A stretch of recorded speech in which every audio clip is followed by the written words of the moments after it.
একটু শুনুন।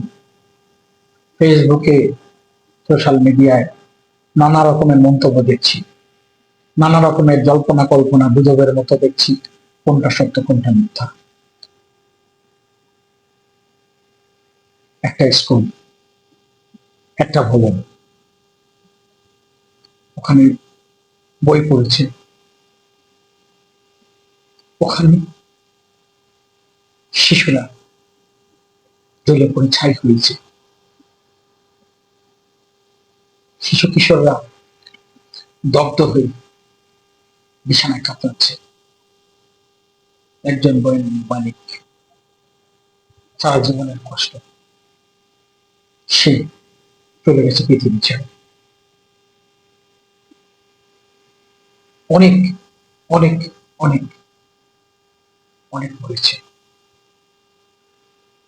যারা স্কুলে গিয়েছিল তারা আর ফেরেনি, আবার যারা আছে তারা কম ফেরে।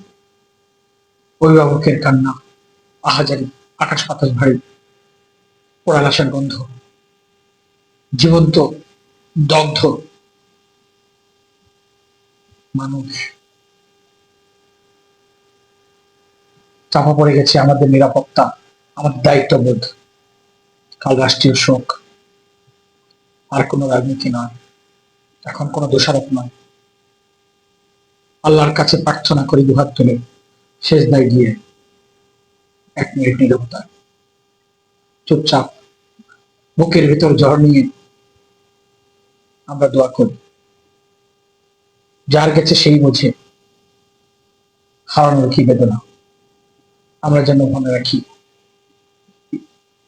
মানুষের জীবনে পাথরের নয়। ভবন ধসে পড়লে, বিল্ডিং ভাঙলে, প্লেন ধ্বংস হলে জীবনও ঝরে পড়ে। তাই বিধাতার কাছে প্রার্থনা করি, সবাইকে সহ্য করার শক্তি দিন, ধৈর্য দিন এই মহান আল্লাহ। আর যেন আগামীতে কোনো মা তার সন্তানকে না হারায়। তাই আমরা